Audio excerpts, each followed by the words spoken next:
A fan.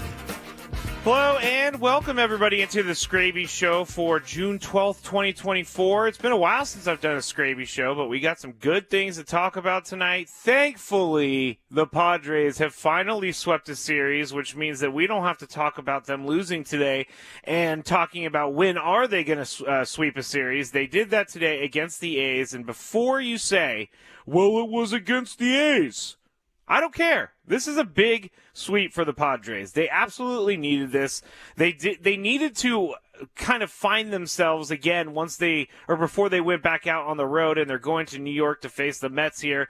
Mets are playing well-ish. They're hitting well. We're actually going to go over some stats in the second segment about what the Padres' offensive numbers have been in the last 15 days, and they're going to impress you. They are really going to impress you because I didn't realize that they were as good as they were. So we'll go through those all around baseball. But today, I mean, what else can you ask for? A Jackson Merrill walk-off home run. He's going down as the hero in the game, but there are so many other heroes in this game that we have talked about, and we talked about during Gwen and Chris, but how can we forget Stephen Kolek? How can we forget about Michael King? How can we forget about Donovan Solano hitting 2 home runs?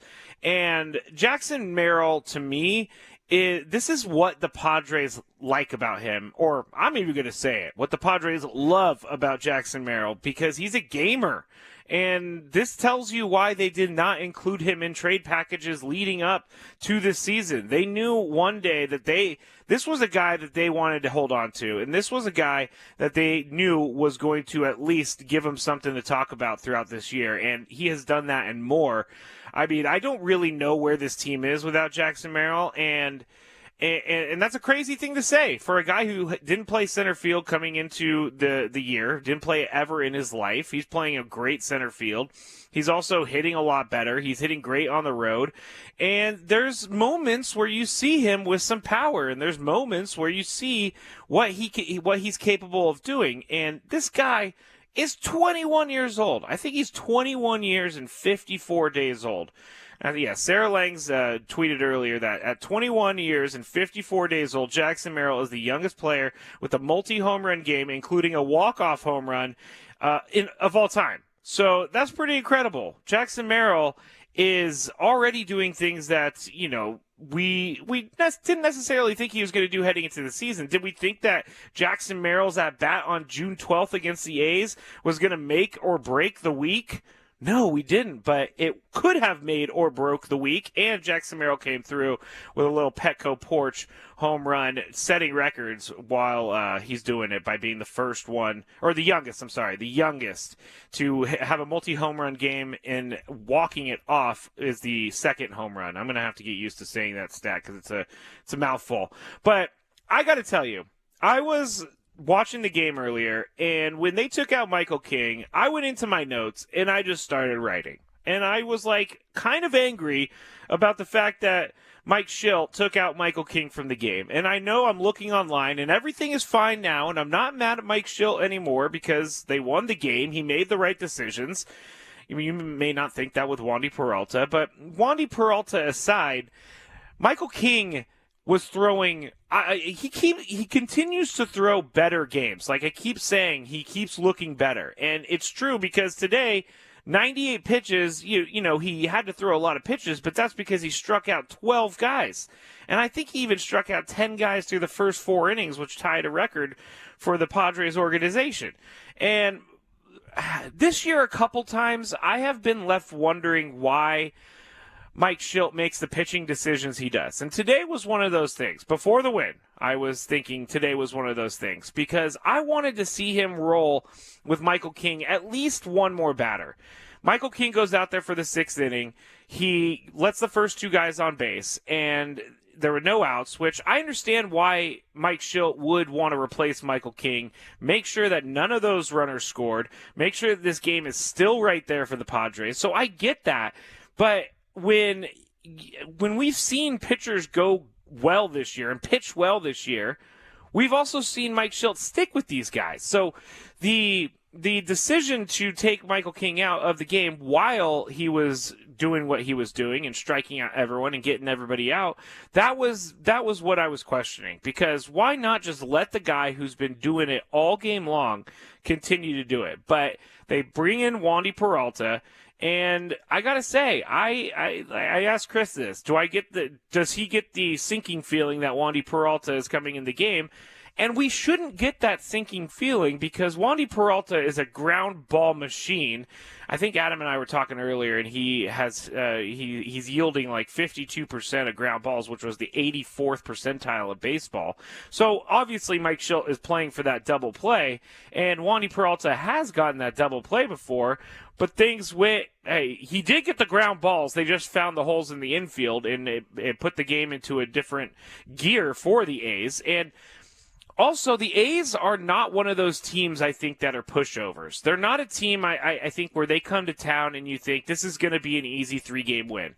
Because the A's all year have been pesky. And I use the word pesky because they're not necessarily winning a ton of games, but they're not necessarily getting blown out in a ton of games either. They have talent. These guys are, the A's team is not as bad as the record indicates.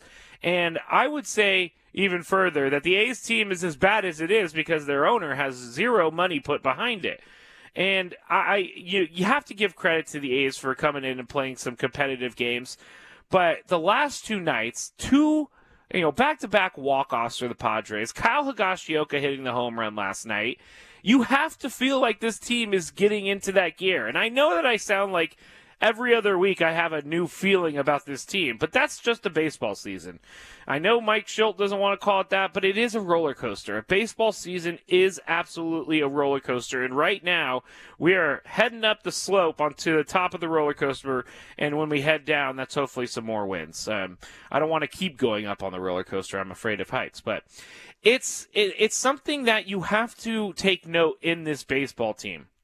And they did it today without Jurickson Profar, without Xander Bogaerts. Now, I saw in the chat earlier a stat about Xander Bogaerts, and I'm not sure if it's true, but the team is like 25-24 before Xander Bogaerts left, and then after he left, they're still like only 2 games over 500. So you can't really blame Xander Bogaerts that much for everything that was going on. And I never really blamed Xander Bogaerts that much to begin with. But when you have guys like Donovan Solano stepping up, those are the signings that are going to make or break a team's playoff run.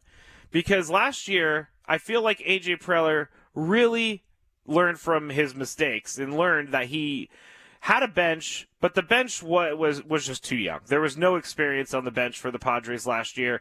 And I'm sorry, Taylor Colway, you're getting mentioned again because that was the one point last year where I thought, man, it would be really nice if they were to have a better bench right now. So A.J. Preller went out, and he kind of fixed that by getting two veteran bats, and David Peralta, and you have Donovan Solano, both making their mark on the game today, both doing good things leading up to the game today. But Donovan Solano, 2 home runs, didn't see that coming. And I have to say that I poo-pooed, as we say on this show. I poo-pooed the Donovan Solano signing. I didn't think it was going to be that big of a deal. And in the scheme of things, it's not the biggest deal in the world, but it's a very important deal. And so we have to give A.J. Preller some credit for bringing those 2 guys in. David Peralta making a great defensive play late in the game today to help keep the game in check for the Padres. And you have Stephen Kolek. I mean, I talked about him with Chris, but a huge outing today. There's some mental fortitude going on in Stephen Kolek's head to be able to get through that without giving up a run, without panicking, without, hiding on the mound, or there is no hiding on the mound, they say, because whenever you give up a game-winning home run, you're just standing there for everybody to see. But Stephen Kolek was awesome today. He was the player of the game for me today, even more so than Michael King, because when it came down to it, if Stephen Kolek doesn't get those 3 outs in the, I think it was the 6th inning, if he doesn't get those 3 outs in the 6th inning with bases loaded, this game's over. A's are winning this game. We're not talking about a sweep. The Padres are heading to New York after having another series win. But that's not the case here. And even Jurickson Profar was missing today, which is a huge deal. And I didn't really I didn't really know that he's been injured leading up to it. And AJ Cassavell tweeted this before the game, saying that Jurickson Profar has been dealing with patellar tendonitis in his left knee for years. Some days it's fine, some days it's bad. Yesterday was just one of those bad days, and it wasn't worth playing through. He's down today and gets an off day tomorrow, so I think we should be good seeing him back in the lineup on Friday. But Jurickson Profar is incredibly important for this team, and that was scary last night. I'm not going to lie. I was like, whoa. A non-contact kind of knee injury for Jurickson Profar. This is not good, and it ends up being okay. Before we go to break, this is, by the way, this is the Skraby Show. I'm Matt Skraby. Adam Klug, being the great boss that he is, back in studio helping me because I'm recovering from shoulder surgery, as you've all seen the picture at this point, and I've had requests to make that picture a t-shirt, so maybe we'll have to do that one day. I don't know if I really want my big old face all over Petco Park, but it's kind of a funny look, so maybe we'll do something like that. But this surgery thing, I gotta say, now that I talk trash about players all the time, and I'm like always getting on their case about being injured, and I'm always like, get the surgery, just do it. I gotta say, it is not easy to get a surgery. And I didn't even get that serious of a surgery. They cleaned up my AC joint. They made it so that everything fits in there. And so I'm able to use my shoulder without it clicking. And maybe I'll become Henry Rowan Gardner and pitch for the Cubs, but I doubt it. I really do doubt it. But the surgery thing is, I have a changed perspective on this because, I knew this, but guys who get surgery and then have to go and rehab and do all that other stuff, that is so much work off the field. And I have a new appreciation for guys who are able to work back during a season, work back even during an off season. But I have a new appreciation for guys because this surgery has been tough. It doesn't necessarily hurt so bad right now, but I gotta say, there are certain points where I move and my whole body jolts and ouch. So that's what I'm dealing with. I'm playing injured, everybody. I hope everybody knows that. I'm here today playing injured with my shoulder surgery. So there's my little rant about that. Real quick before we go to break, Sammy Levitt tweeted this one out at Sammy Lev. When Jackson Merrill hit a homer over the center field fence, I thought that's a big boy home run. I don't know why I said it like that, but that's a big boy home run. And Sammy Levitt tweeted, Jackson Merrill just hit one out to straightaway center against the lefty, 108 miles an hour off the bat, 406 feet on the distance. And Chris is right. I've been calling for the Padres to hit more home runs at home, and they have been this week. And so when things come together, everything's great, and things are absolutely coming together right now. They're going to New York. They're going to be playing the Mets. Matt Waldren, by the way, we're going to have to tell you about some Matt Waldren stuff a little bit later because Matt Waldren had one of the coolest things happen to him by an NFL superstar, and we'll tell you all about that because I didn't know Matt Waldren was a fan of this team. So it even goes further into the Matt Waldren lore that this NFL superstar tweeted about him, so we'll tell you about that. We'll also tell you about what Jesse Agler tweeted. We have a whole bunch of records that we need to talk about, and in the second segment, I did tell you we're going to get those Padres offensive numbers from the last 15 days. The Padres offense has cranked it into another gear in the last 15 days, so we'll tell you about that. The other thing is, at the end of the show, we're going to have a Daily Gripe.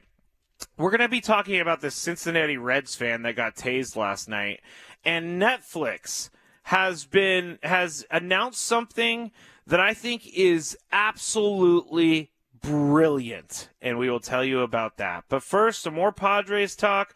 If you want to give us a call, 833-288-0973. If you have any thoughts about this team, if you have any thoughts about Stephen Kolek or taking out Michael King or anything like that, let us know, 833-288-0973. You can also tweet me at Matt Skraby, and I will be looking at that as well. So we have a couple more segments to go. 45 minutes left on the Skraby Show. Thank you to everybody who's joining me, and we are going to roll into the program here shortly on 97.3 The Fan.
here, not in the Odyssey Palace, the Skraby Homestead, we'll call it, on 97.3 The Fan. I'm at home because I am recovering from shoulder surgery. Adam Klug, the esteemed boss of all of us on the station, is back in studio, and we appreciate Adam because he's putting in the work. Let me tell you, everybody, when you say, my boss doesn't do anything, just know Adam does a lot. Adam does a ton. All right, I know he's probably crawling out of his skin sitting back there in studio. But we are going to be talking. I'm Matt Skraby. This is the Skraby Show on 97.3 The Fan. We're talking about the Padres. We're talking about the Padres' offensive numbers in the last 15 days. And we're also going to read a tweet from Jesse Agler because he had a really the Padres PR sent him something that I think was pretty cool. And so for all of you out there who thinks the Padres' offense has been bad, or at least lackluster here in the last few weeks because they haven't scored maybe as many runs. I know the games against the Diamondbacks, the 10-3 win and the 13-1 win kind of skewed those results a little bit, but who cares? They still did it. They still put up 23 runs in 2 games. But in the last 15 days across baseball, the Padres have the number 1 batting average right now. They're hitting 290 in the last 15 days.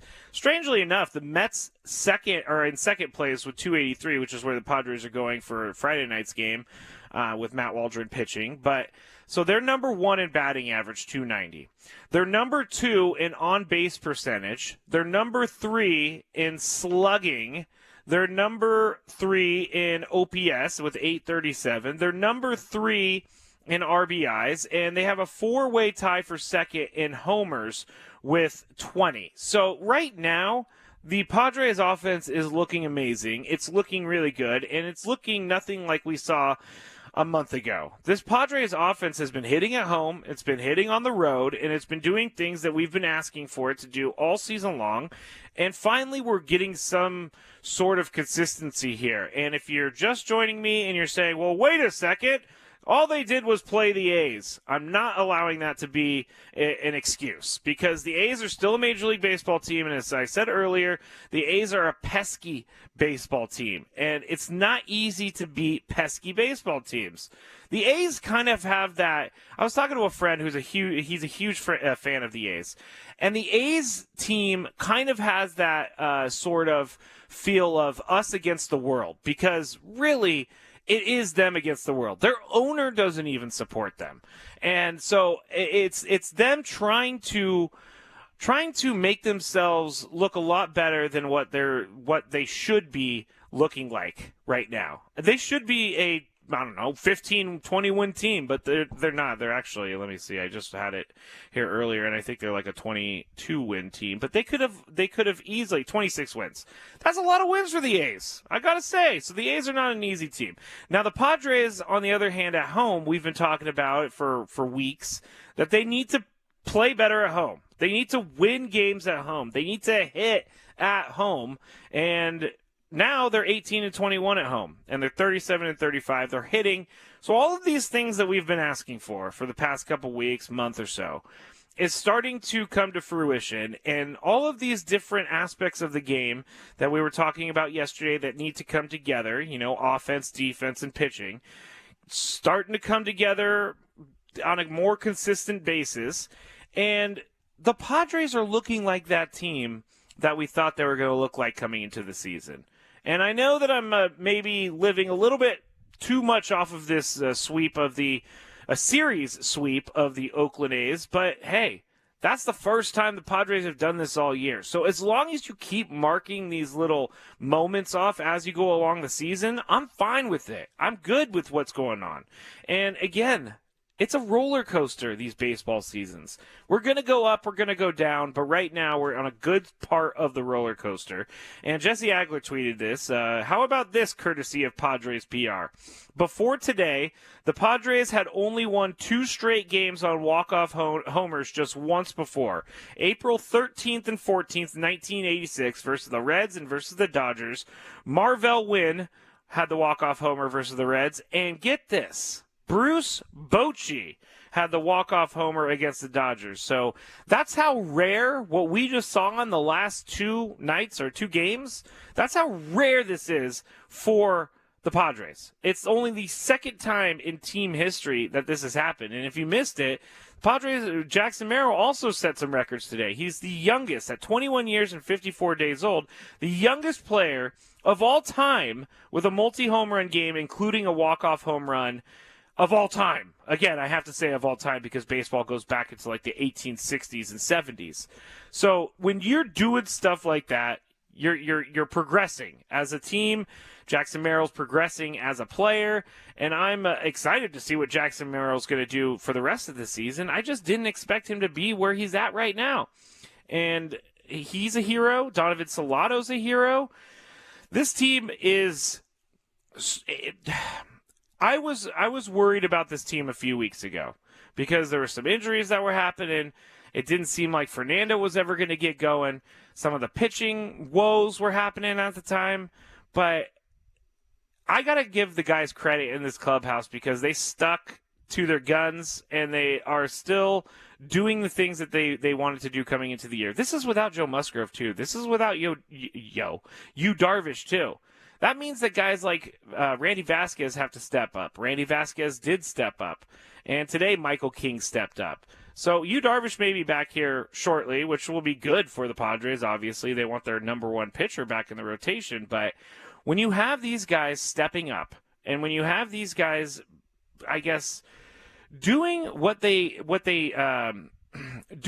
need to do to be able to put the Padres in a spot to win is all you can ask for. Chris asked it before we went to break and go to Chris, before we ended the show.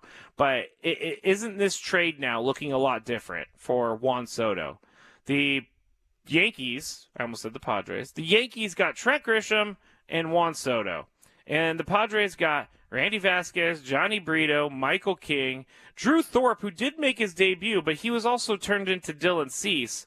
So all of these moves that A.J. Preller made before the season were moves that, you know, he knew that he needed to make because of the status of what their rotation was like, and maybe even knowing that some of these guys are going to go down for injury this year, like maybe a Yu Darvish. And I didn't think that anyone thought Joe Musgrove would be going down, but he is, and we don't know when Joe Musgrove's getting back. So the guys that AJ has brought in have really been pretty good at being able to find themselves here in San Diego, which is awesome, which is great. And Stephen Kolek, again, I went through his outing, and I got to say that it's not easy for a guy like Stephen Kolek to come in the game with the bases loaded and no outs, but he was confident when he came into the game, and he had Zach Geloff striking out swinging with all sinkers. He went 95-mile-an-hour sinker, 94.9, 94.3, 96-mile-an-hour sinker, 96.4-mile-an-hour sinker. So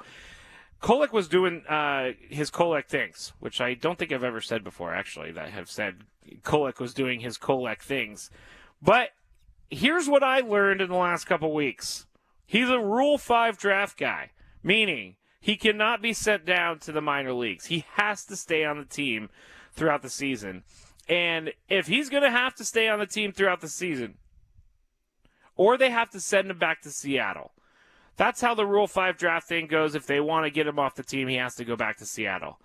So if he's going to be on the team, and he's going to be on the big league club all year long, I guess we're going to have to back him. And today we backed him, and today it paid off for us. And the Padres go on to win 5-4 over the A's. Suarez gets his second straight win. He's now 4-0 on the year. And by the way, Robert Suarez is .61 ERA. He's doing he's just incredible this season. Mason Miller, on the other hand, I got to also, if I'm handing out credit all over the place as I've been doing tonight, I got to say Jackson Merrill facing Mason Miller, that's a big time at bat for Jackson Merrill because A, Jackson Merrill won the game for the Padres, so obviously big at bat.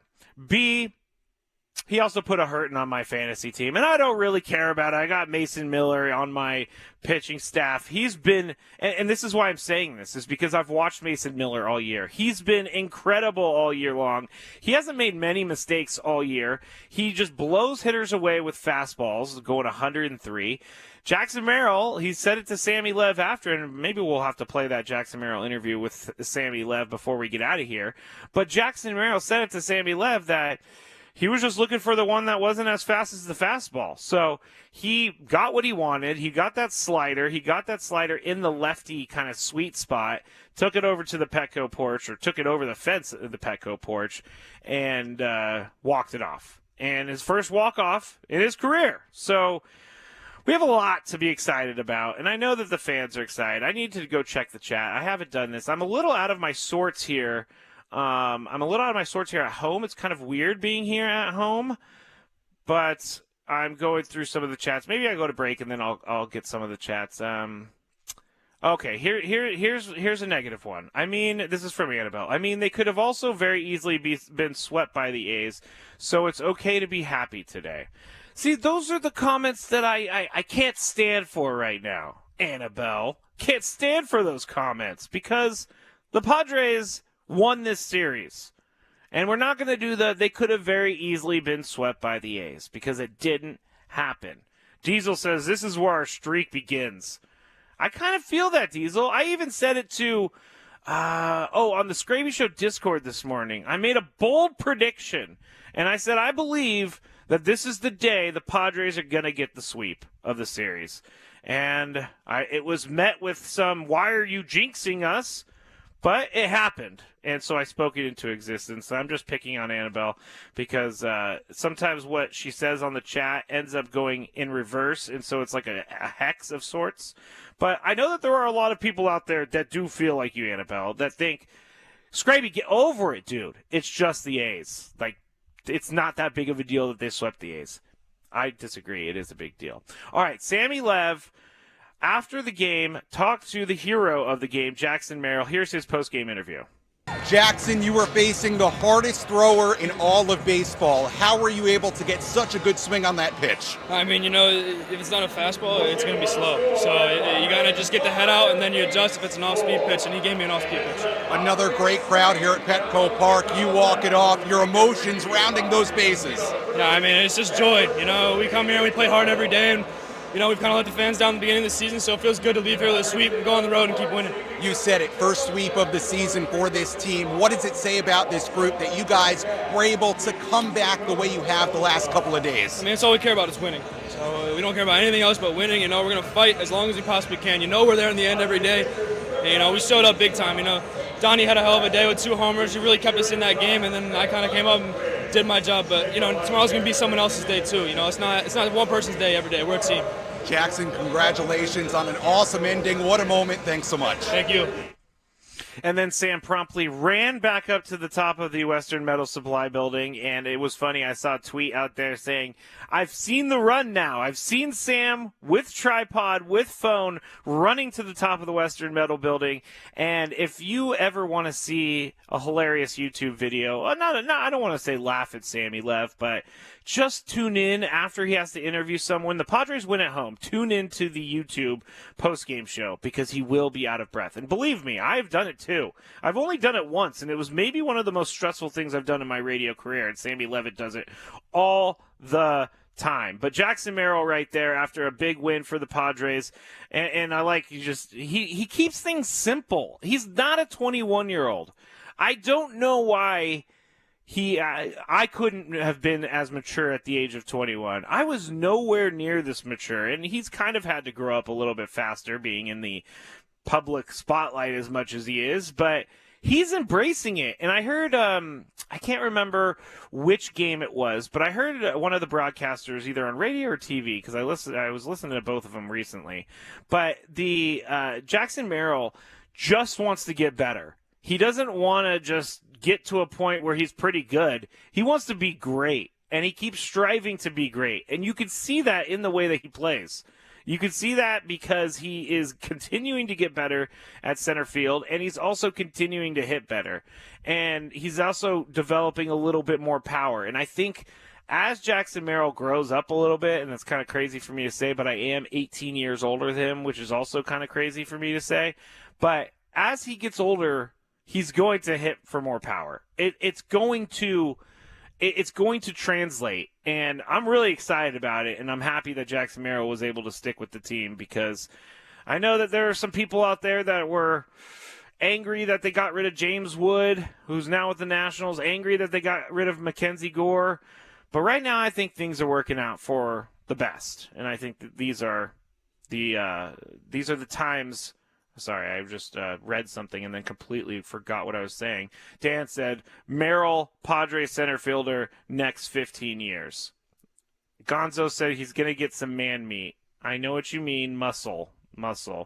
But with that, Gonzo, we're going to have to head to break. On the other side, if you have any other things you want to talk about with the Padres, please give me a call, 833-288-0973. Are you worried about this road trip coming up? Are you happy about Jackson Merrill, Donovan Solano, David Peralta, any of those guys, Steven Kolek? Just let us know, 833-288-0973. But on the other side, we're going to have a kind of a potpourri.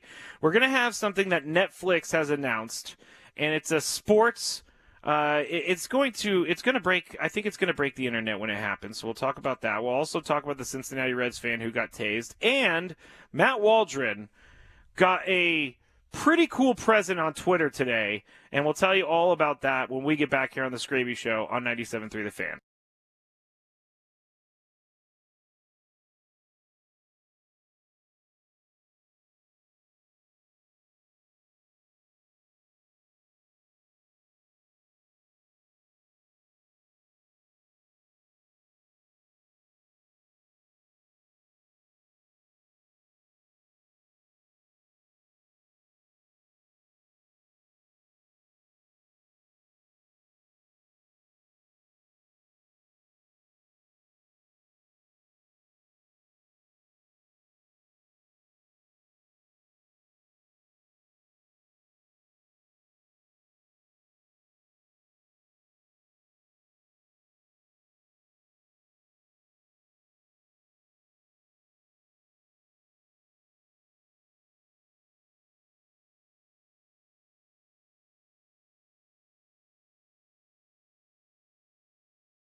Segment here on the Skraby Show, 97.3 The Fan. We are happy here on 97.3 The Fan. The Padres sweep the series from the A's. They win today 5-4, back-to-back days with walk-off moments, walk-off home runs. Yesterday by why do I forget his last name? Kyle Higashioka. I don't know why I said Tyler. I'm looking at Tyler on my screen. He hit the home run last night, and Jackson Merrill hit the home run today, his second of the day, that ended up walking it off for the Padres. And before we get into some of these outside stories that I wanted to talk about, them Patrick Mahomes, all that, I want to talk about Fernando Tatis Jr. because coming into today, he has been on a hitting tear, and I believe he reached 17 games in a row with his hitting streak. And so that happened last night. I think he even got it in the first at-bat of the game last night. And he today came to the plate in the 8th inning. Obviously, they needed to get base runners in any way possible because they were down 2 runs. He needed to get on base. And you know what Fernando Tatis Jr. did? He walked. And the reason I'm saying it like that is because that is selfless. And that is what teammates do. I think that was his longest hitting streak of his own career. But 17 games is something that doesn't come around often. And Fernando had some pitches there that he could have swung at. He had some pitches that were outside the zone that he could have tried to hit and tried to continue his hitting streak. But there needs to be massive props to Fernando Tatis Jr. today. And Tom said it on Twitter. At the game today, proudly sporting my Merrill jersey, one of the coolest Padres wins I've gotten to see in person, walk off in a sweep. So many good contributions today, i.e. Tatis, unselfish AB in the 8th, taking a walk and losing his 17-game hitting streak for the team. And now, I guess individual accolades are great, and individual accolades are great for the person. It's fun for fans, too, to follow a certain player. But the team wins are what we're looking for, and Fernando delivered with the walk in a position where he needed to have a walk because you know what happened 2 batters later? Well, Manny Machado struck out on a foul tip the next at-bat. So 2 outs, Donovan Solano homers on a fly ball to center. Fernando scores. Game is tied. Fernando doesn't get that walk. He doesn't get on base. Donovan Solano hits a solo shot.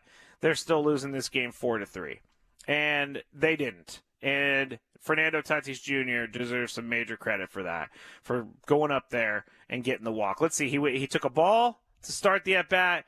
He swung at a strike, a slider. He swung at a sinker. 1-2, battles back with another ball, a slider, and then a 100-mile-an-hour sinker that was a little bit lower of the zone. But the final ball that he took that ended up walking him was the closest one, and it was a 99.8-mile-an-hour sinker. So everything that Fernando is doing right now at the plate is working, and he's getting on base in so many different ways. I mean, he's even been hit by a ton of pitches lately, so he's getting on base being hit by a pitch, he's getting on base by getting hits, and he's getting on base by walking a ton.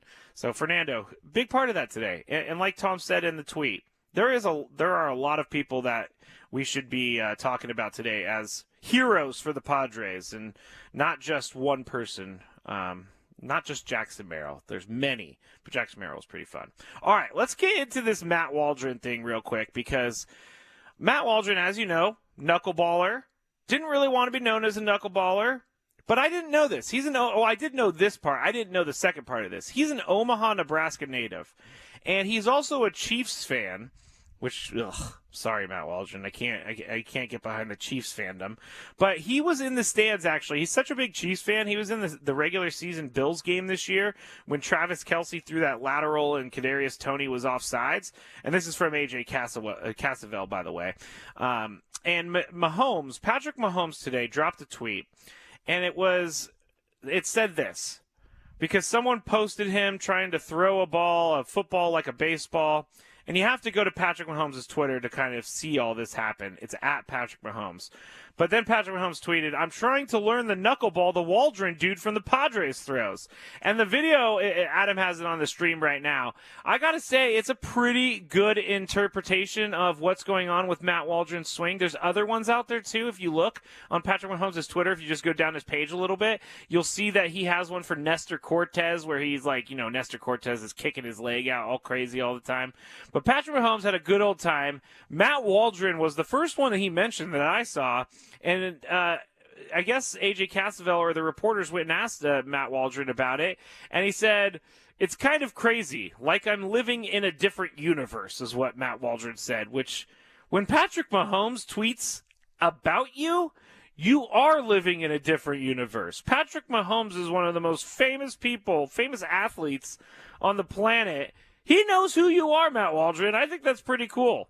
I think that's really cool. It's like the time that Joe Musgrove pranked me, saying that I wasn't in good favor with the clubhouse. You know, it feels good when someone of that stature kind of knows who you are. I won't lie. I felt good about it. Like, hey, Joe Musgrove knows who I am. I still need to go down there and give Joe a hard time because every time I go down there to give Joe a hard time, I am not I don't see him. So I got to go find him. We got to go talk about that. But Matt Waldron being mentioned by Patrick Mahomes, pretty awesome. Also a reminder, it's June 12th. Football is right around the corner. We have plenty of baseball, obviously, here left with the 2024 season. But they're already getting into their OTAs.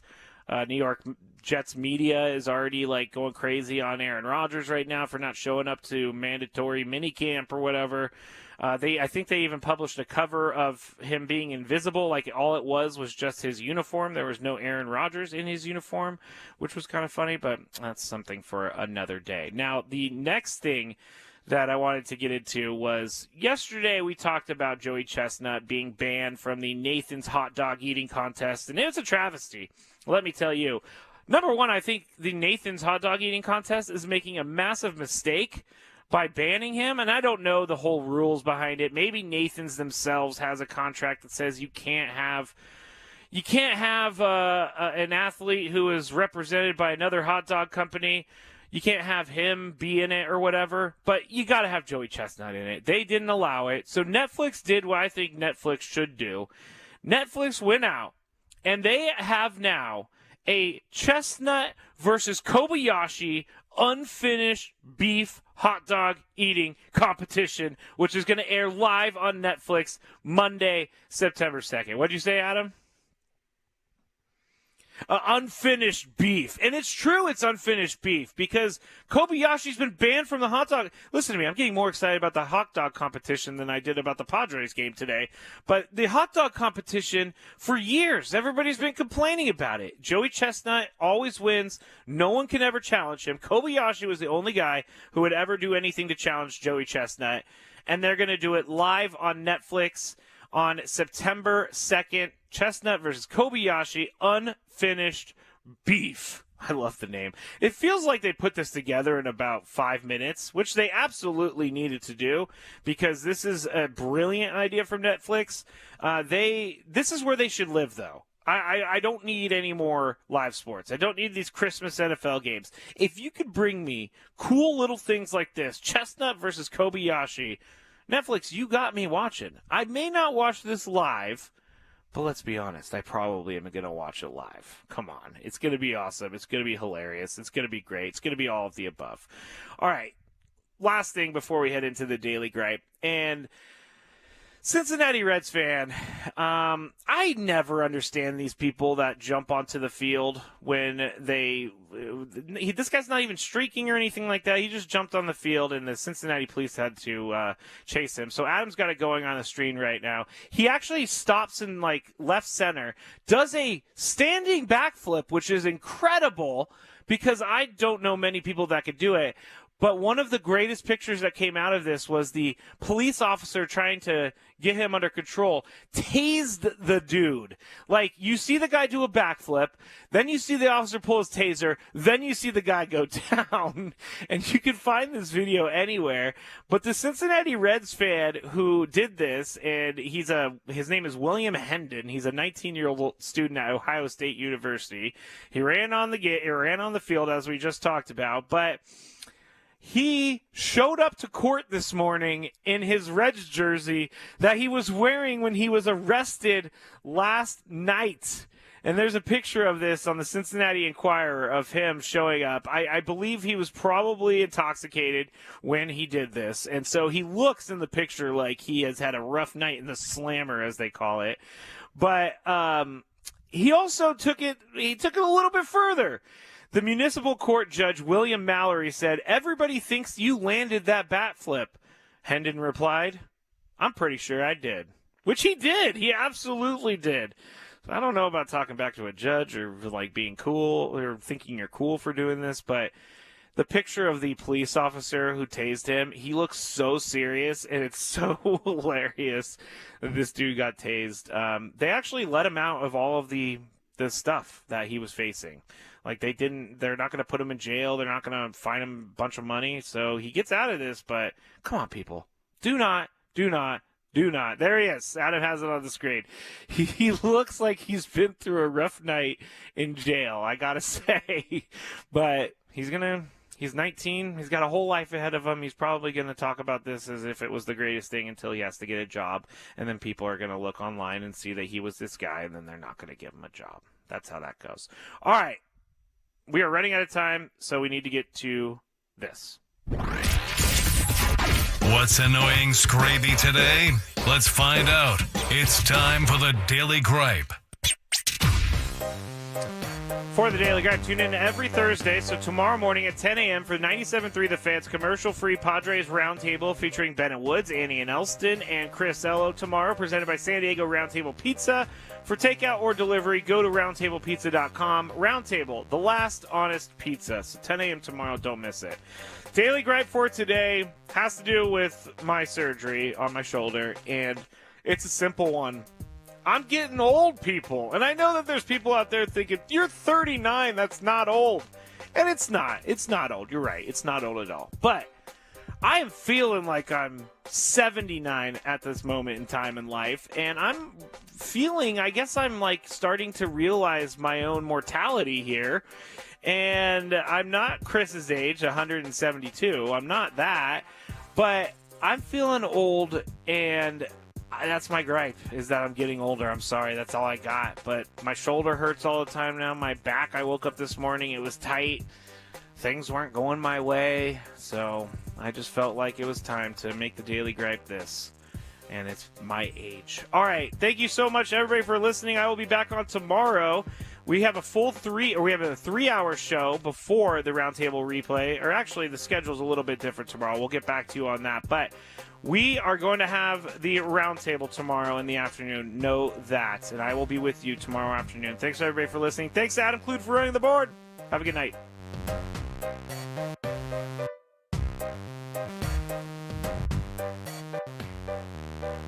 Hey, it's Annie from Annie and